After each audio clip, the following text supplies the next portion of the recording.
Mandalorian épisode 2, épisode 3, est-ce qu'on est toujours dans la bonne direction? C'est ce qu'on va voir tout de suite.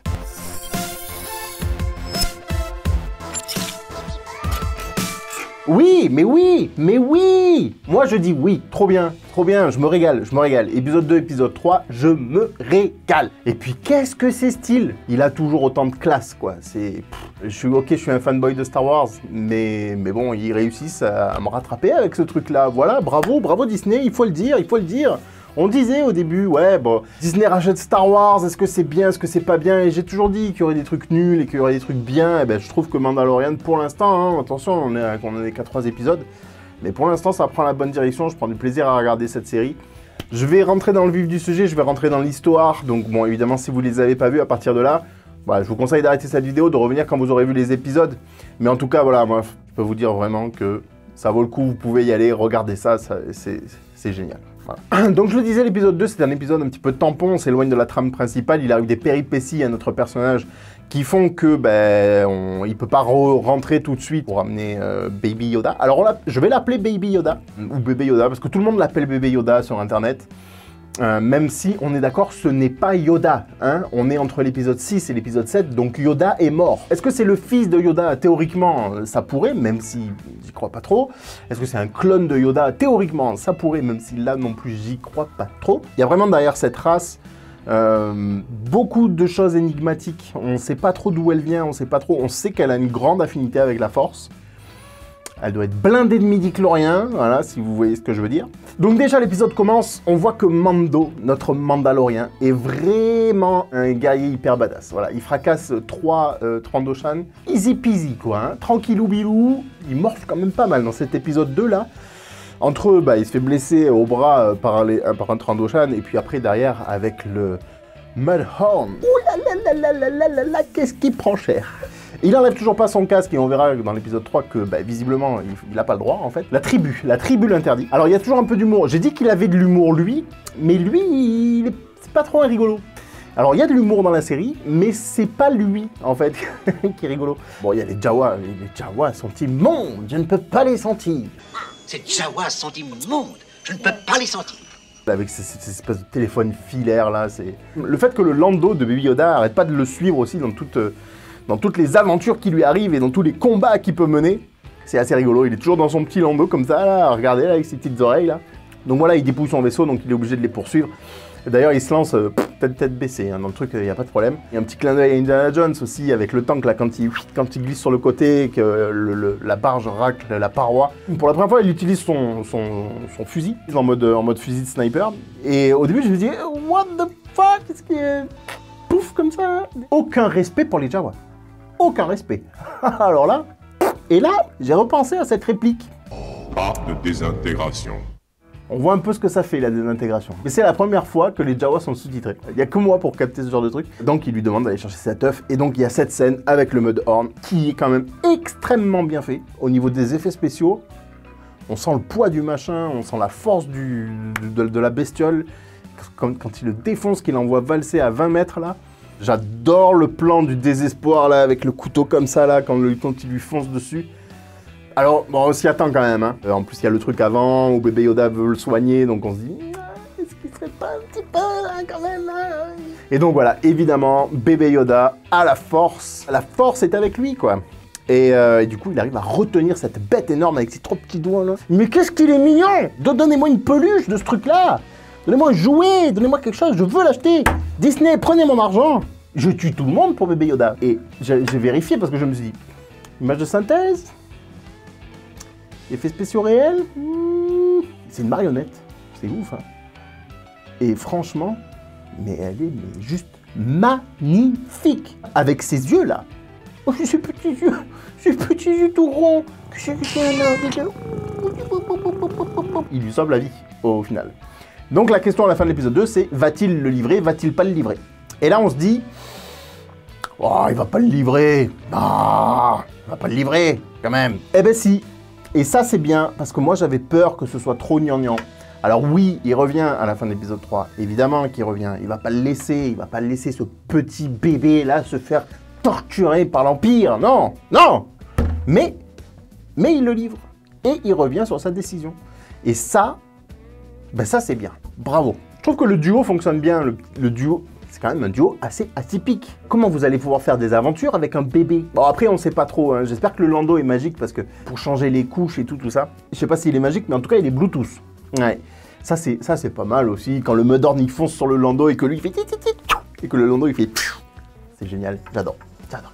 Du coup, ça donne quand même lieu à des situations un petit peu marrantes où il descend de son Lando, il va récupérer la petite boule, puis l'autre, il le remet, puis il redescend de son Lando, puis... c'est mignon sans être gnangnan, je trouve.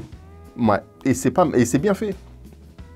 Vraiment, c'est bien fait. Du coup, épisode 3. Épisode 3, très bon épisode également. Donc, il le prend, il l'amène, il le livre à l'Empire. Où ce qu'il en reste. Alors, j'ai vu des trucs sur Internet qui disent que ça et ça, c'est la même chose. Bon, a priori, non. Enfin, juste comme ça, là, de ce que je vois, c'est pas exactement pareil. Mais c'est pas si loin. Est-ce que ce serait la division impériale qui s'occupe des manipulations génétiques? En tout cas, il récupère le bébé Yoda pour des expériences prélevées de la matière. Du matériau. Dans le bébé Yoda. Hein. Donc il le ramène, il récupère son Beskar. Et là, le gros easter egg. Si les easter eggs vous intéressent, je vous mets un lien dans la description d'un gars qui a fait 2 ou 3 vidéos, je crois, sur tous les easter eggs de The Mandalorian. Il y en a environ 40 ou 50 par épisode. Hein. Du coup, un gros easter egg que je ne connaissais absolument pas. Donc j'ai trouvé cette histoire absolument géniale. Je vous raconte, ça prend 2 secondes. Le cantonneau de Beskar, vous voyez, ce machin blanc là, c'est l'espèce de container dans lequel il y a les plaques de métal. Ok. Ce truc là, en fait, c'est un fucking easter egg qui date de l'Empire contre-attaque. Quand Lando fait évacuer la cité des nuages, on le voit courir dans les couloirs et à côté de lui, il y a un mec qui passe avec un truc blanc comme ça, qui a exactement cette forme-là. Et à l'époque, tout le monde s'était dit, mais qu'est-ce qu'il porte ce mec-là au moment de s'évader? Et en fait, c'était un objet qui existait dans la vraie vie, j'ai envie de dire, hein, un vrai objet, quoi. Et c'était une machine à glace. Et en fait, il y a eu un gros truc autour de ça. Et j'en avais pas du tout conscience. Pourtant, je connais pas mal des histoires sur Star Wars. Même des histoires annexes comme ça. Ils ont même fait une figurine de ce mec-là. Ils lui ont donné un nom. Et dans les conventions, il y a une vidéo où ils sont tous déguisés comme ça avec leur machine à glace. J'ai trouvé ça énorme. Et là, dans cet épisode de Mandalorian, il donne la réponse de ce que c'est.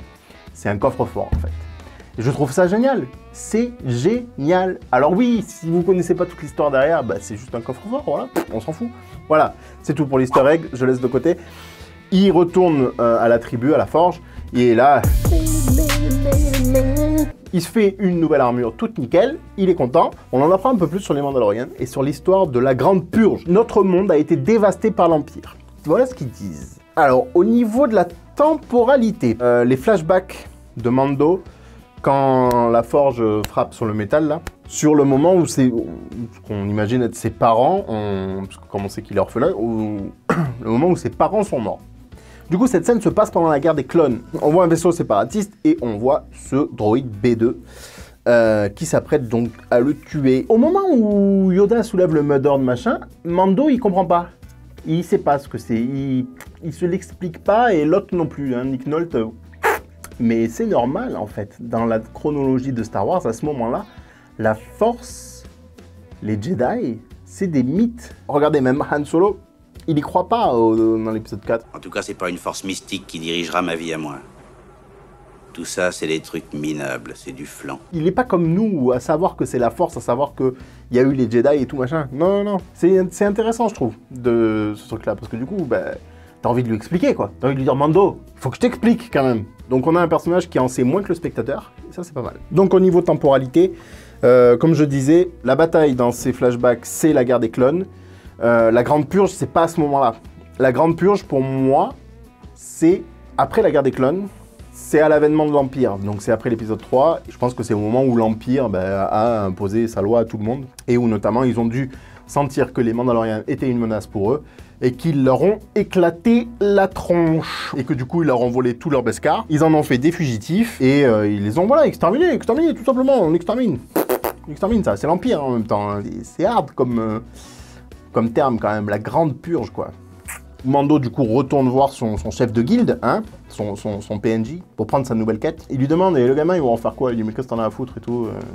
Ouais, mais bon, c'était quand même l'Empire et tout, ils ont pas censé avoir disparu, tout ça. T'as qu'à aller les dénoncer à la Nouvelle République, qui se trouve au Noyau. What the fuck, le Noyau? De quoi tu parles? Pourquoi tu vas pas à Coruscant?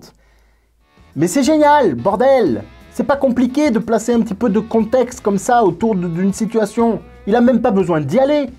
On s'en fout qu'il y aille. Ça nous dit juste que la Nouvelle République, elle est pas sur Coruscant.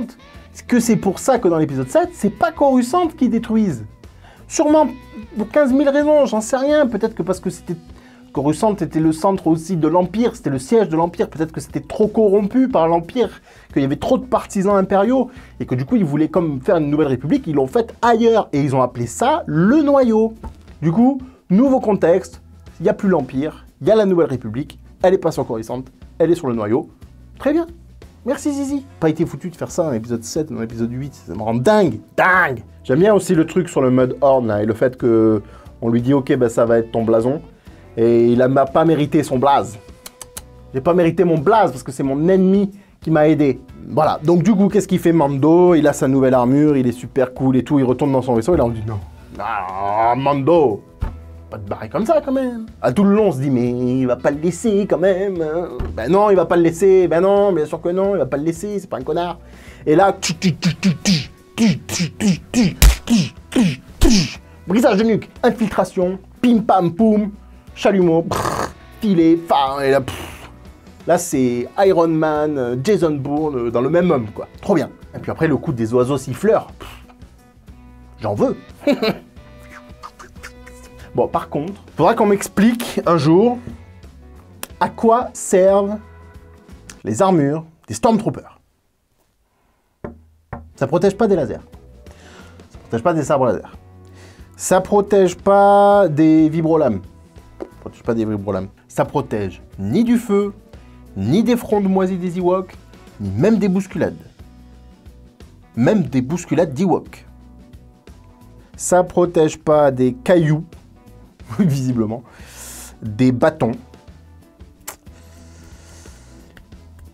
Tu sais, toi? Et là, toute la guilde lui tombe dessus, tous les chasseurs de primes de la planète lui tombent dessus. C'est chaud, c'est chaud, c'est chaud. Le gros truc de la fin, là, avec tous les Mandalorians qui sortent, c'est un peu tous pour un, pour tous, quoi. Les mousquetaires. Voilà, parfait. Des Mandalorians qui volent, des Mandalorians avec des gros fusils, des Mandalorians avec des grosses armures. Ça m'a un peu fait penser à Iron Man 3. Il y a toutes les armures d'Iron Man là qui volent et que ils passent de l'une à l'autre. Il y en a des grosses, il y en a des petites, il y en a des fines, il y en a des... Ça m'a un peu fait penser à ça. C'est peut-être un clin d'œil d'ailleurs de Disney à Marvel, hein, pourquoi pas. D'ailleurs le plan où il vole à côté du vaisseau, il lui fait ça comme ça. En même temps il n'est pas faire hey coucou, hey. Bon il fait ça, ok. En tout cas la réplique derrière, ça il m'en faut un jetpack comme ça. C'est lancé, il va être poursuivi par les chasseurs de primes. Il va être poursuivi par l'Empire. Il transporte un enfant qui a sûrement de grands pouvoirs. Qu'est-ce qu'ils étaient en train de récupérer sur lui? Du sang, peut-être. Pour faire des expériences, peut-être. Les midi-chloriens, peut-être. Et moi, la question que je me pose, c'est est-ce que Mandalorian va avoir quelque chose à voir avec l'épisode 9? Je sais pas. Mais j'aimerais bien, en fait. J'aimerais bien que ce soit lié. J'aimerais bien qu'on apprenne des choses. Donc voilà, il me tarde de voir ça, il me tarde de voir la suite. J'espère que ça vous a plu. Dites-moi ce que vous en avez pensé. Merci aux nouveaux abonnés à ma chaîne, ça fait super plaisir. Merci à ceux qui commentent aussi. Je pense à Nico, à Boris, à Gilles, qui me laissent souvent un petit commentaire. Je vous prépare beaucoup de Star Wars là. Hein. Les prochaines vidéos, ça va être du Star Wars. Les 3 prochaines, déjà, ça va être du Star Wars. Plus, je vais continuer à faire un petit peu de review sur Mandalorian. Donc voilà, attendez-vous à un mois de décembre Star Warsien. D'ici la prochaine vidéo, portez-vous bien, soyez sages et à bientôt. Ciao!